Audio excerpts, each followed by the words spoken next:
বর্তমান সময়ে ব্যাপক জনপ্রিয় জুটি নির্জন নাহেল ও আরোহী মিম। দিন দিন বাংলা নাটকের জনপ্রিয়তা বেড়েই চলেছে, সেই ধারাবাহিকতায় আবারও নতুন নাটক নিয়ে হাজির হয়েছেন জনপ্রিয় এই জুটি।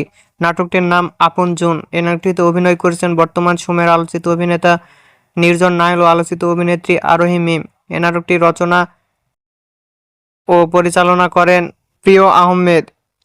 এই নাটকটি খুব শীঘ্রই জি সিরিজের ইউটিউব চ্যানেলে প্রকাশিত হবে। আপনারা দেখতে চাইলে অবশ্যই জি সিরিজের ইউটিউব চ্যানেলে চোখ রাখুন এবং নিয়মিত নতুন নতুন নাটকের আপডেট পেতে হলে চ্যানেলটিকে সাবস্ক্রাইব করে রাখুন। পরবর্তী ভিডিওর জন্য অপেক্ষা করুন।